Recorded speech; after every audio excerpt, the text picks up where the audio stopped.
Hello, my name's Bob Good, and I'm doing a bit of family research here in the beautiful, picturesque county of Warwickshire. This is Wolfhamcote Church, and according to family records, my great-grandfather and his family attended services every Sunday morning, come rain or shine. I'm hoping to find his gravestone. Elizabeth Good, 1681. I'll leave that for later. As part of my research into the history of this area, I stumbled across a handy little museum in Warwick called Market Hall, where I discovered that had my great-grandfather arrived here 20,000 years before, he would have had to come in a boat, because all this area was under a huge lake called Lake Harrison, stretching all the way from Birmingham over there to Warwick over there, and Leicester over here. Di. Di's our local historian, and I've asked her to fill me in on the prehistoric gossip. I believe that had my great-grandfather, Robert Good, arrived here then, he would have had a pretty icy reception. He certainly would, In the Ice Age, when Lake Harrison was formed, it was formed by blocks of ice coming from Wales and the north, stopping the natural ice flow, so Wolfhamcote would have had ice on one side and woolly mammoths on the other. Maybe the woolly mammoths kept him warm. I think I'm skating on pretty thin ice here.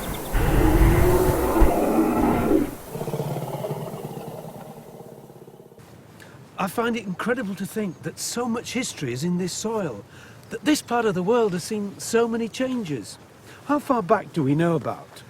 Well, we know we go back to the Jurassic period. Wow! So we could be standing on the very battleground of a Tyrannosaurus Rex and a Reptosaurus. Bah! Oh! No, not quite. No, this was all covered with warm seas at that time. I've got something you might be interested in, so I'll show it to you. Was this fossil found nearby? Yes. Fascinating. You never know what secrets the soil beneath your feet holds. No, you don't, do you?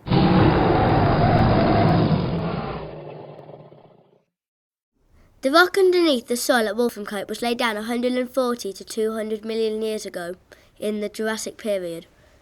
If you could have been at Wolfhamcote in the Jurassic period, you would have been swimming in a warm tropical sea teeming with early species of fish and squid.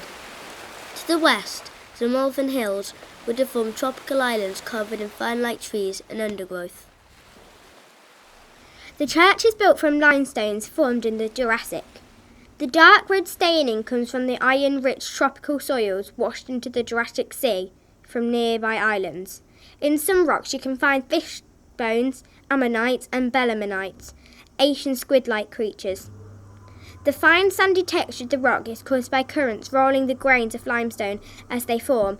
Today you can see this happening in the Persian Gulf of what is a good analogy of what Wolfhamcote once looked like. After the Jurassic, more segments of rock was laid down, but was removed by erosion until the Ice Ages. The Avon used to flow northwards, but during the Ice Age, large bodies of ice blocked its path, so the water built up to create a large lake called Lake Harrison about 500,000 years ago. Wolfhamcote was again underwater, but instead of a tropical sea, this was an icy lake up to 60 metres deep. The water continued to rise until eventually they split over the south and cut a gorge to form the current path of the River Avon.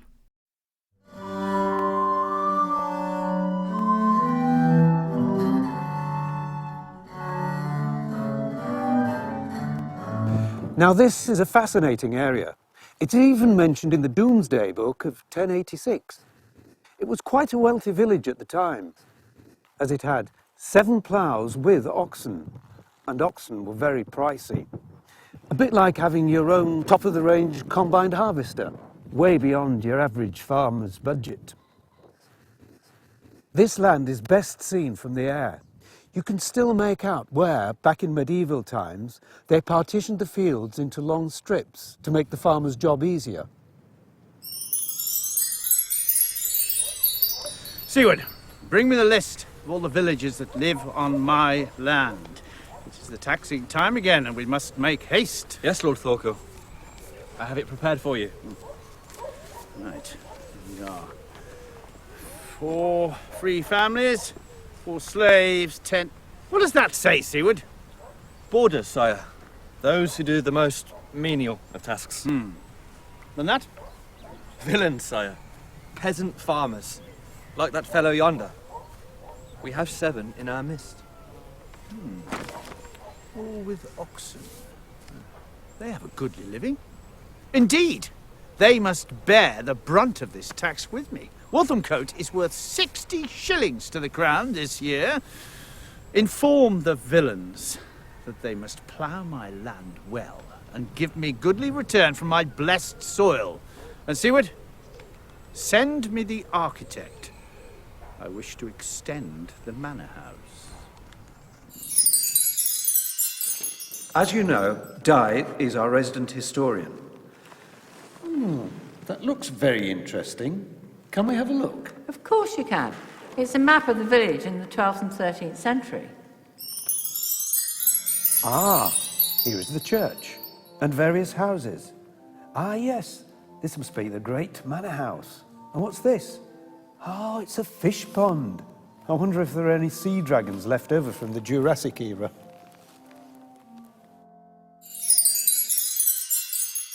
So, Wolfhamcote was very prosperous in the Middle Ages then?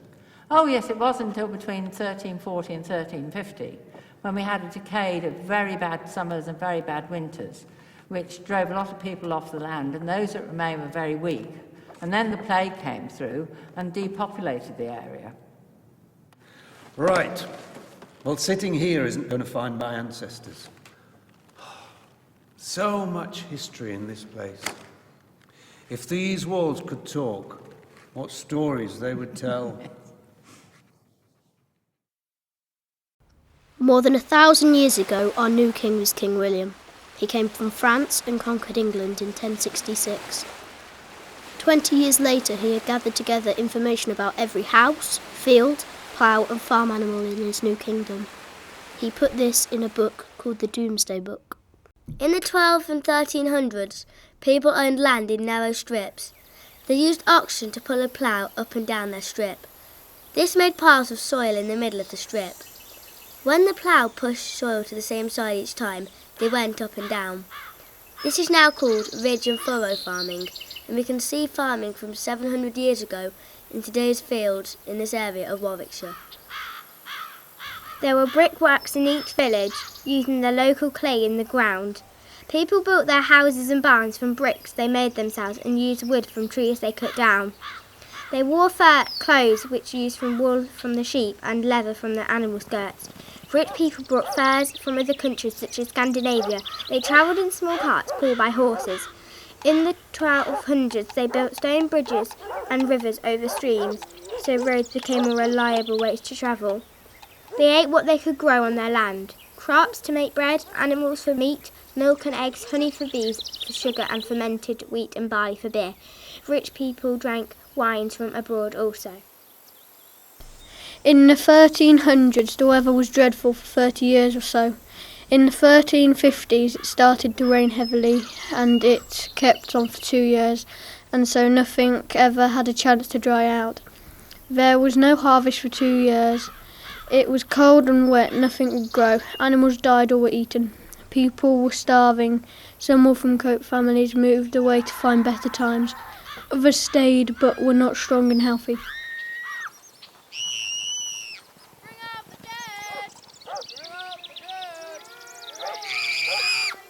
Plague struck them all very badly in the 1350s. Plague had come to England in 1349. Killing 1 in 3 people. It was called the Black Death because it developed quite slowly, bodies turning black and beginning to rot. Plague is very contagious, so spread to Wolfhamcote through travellers on the road who were infected but didn't know they were ill. In Wolfhamcote, in 1086, the squire was called Thorkill. He had 4 brothers who also owned land here, but Thorkill was the richest.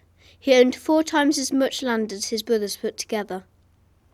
He had 4 ploughs to work all his land. His brothers had only 3 ploughs between them. 21 people worked for Thorkill. Some also rented land from Thorkill to farm for themselves. They were called boarders.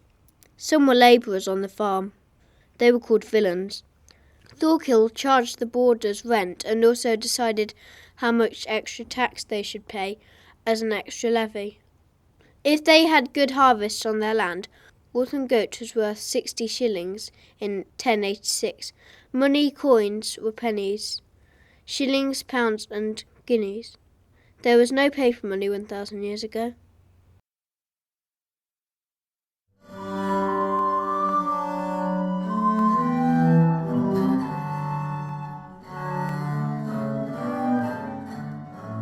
This is from the Clark family grave.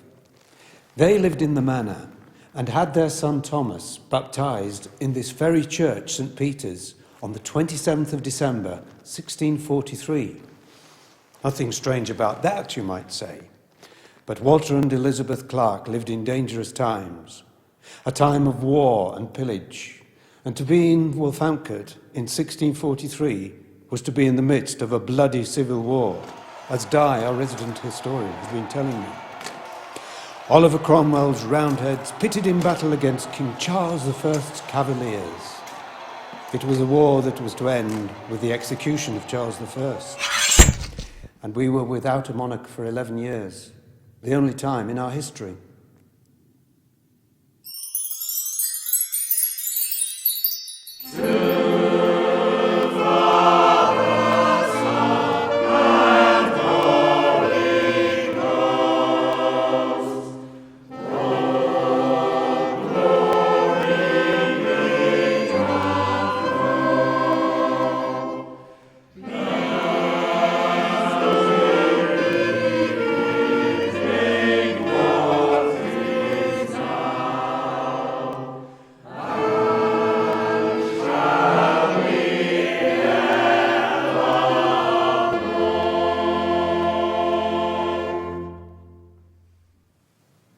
We name this baby Thomas. in the name of the Father, the Son, and the Holy Spirit. Amen.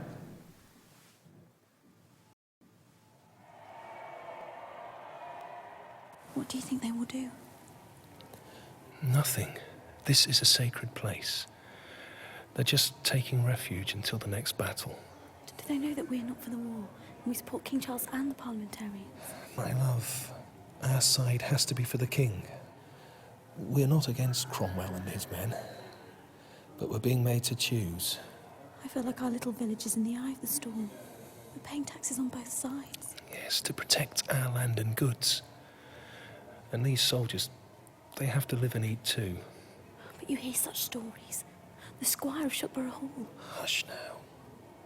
Whilst we're giving board and lodgings to soldiers on both sides, we will not be disturbed.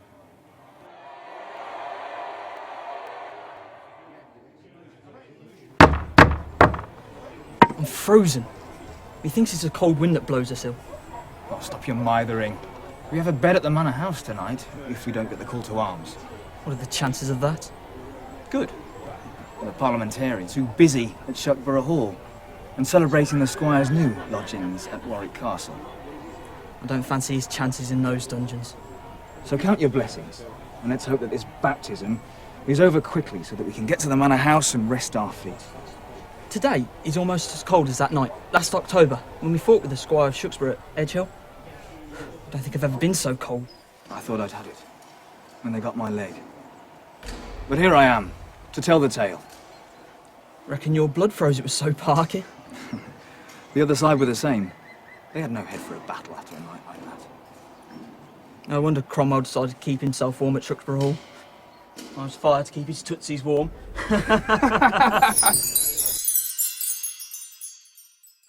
The Civil War was all but over on the 14th of June 1645, after the Battle of Naseby, and Wolfhamcote stood ready to welcome in a new era. Yes, but not before Cromwell left his mark. Can I be nosy and ask you what he did? I think you already know. Yes. Come and see the changing face of St. Peter's. Yes, the soldiers knocked the noses off the carved faces in the church. Was it because the Lord of the Manor appeared to favour the Royalists? Who knows? Who knows? Get it? Oh well, back to my research. The fighting was between the followers of King Charles and the followers of Oliver Cromwell. The king and his barons and lords had grown too powerful. They thought they could do anything and charge the people for it. They thought that they did not have to listen to the people through their parliament. In 1642, a revolution began. Oliver Cromwell was chosen as leader to fight to bring back the power of Parliament and reduce the power of the king and nobles. He was victorious. The king was executed. Oliver led the country for 11 years.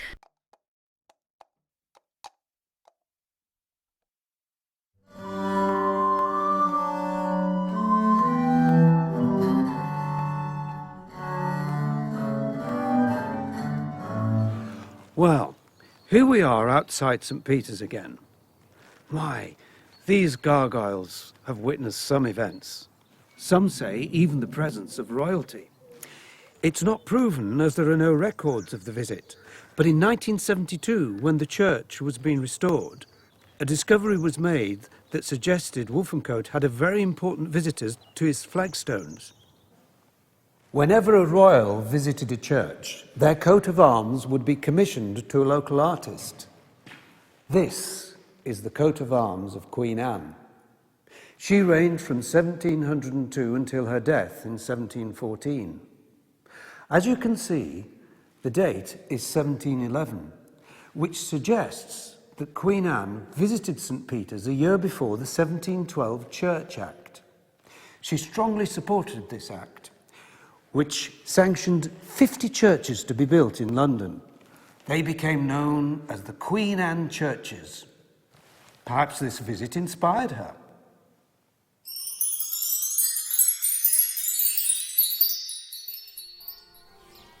Who would have thought it? Royalty in Wolfhamcote. They'll be talking about this for years. I wonder what she'll be wearing. Black. She's bound to be wearing black. After all, it's only been 3 years since Prince George died. Terrible that one so regal has such sadness in her life. First there was young William. Oh, 11 years old. What sorrow. Now her husband. It's a miracle William was born at all. All those babies she lost before they had the chance to scream at the world. She's bound to be wearing black. God moves in mysterious ways. And such a God-fearing monarch too. She's done so much for us. What's going to happen to us once she passes on? That's what worries me. What do you mean? Well, with no heir apparent, who's going to take over the throne? There's all sorts of rumours abounding. Some say they may even go overseas. No. Well, she's in good health, isn't she?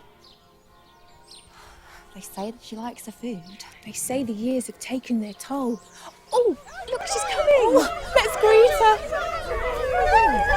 She's very pale. Don't forget to curtsy!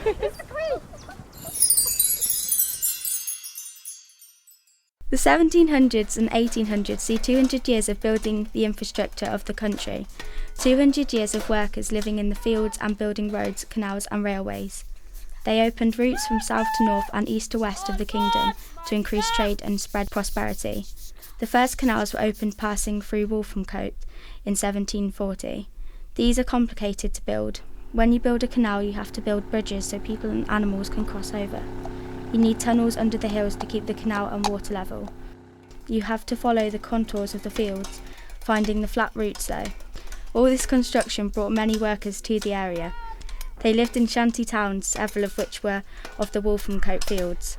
Many people were needed because there was no heavy machinery. Manpower dug out the canals and men and animals trampled the clay to make it watertight. It was dangerous work and lots of people were killed.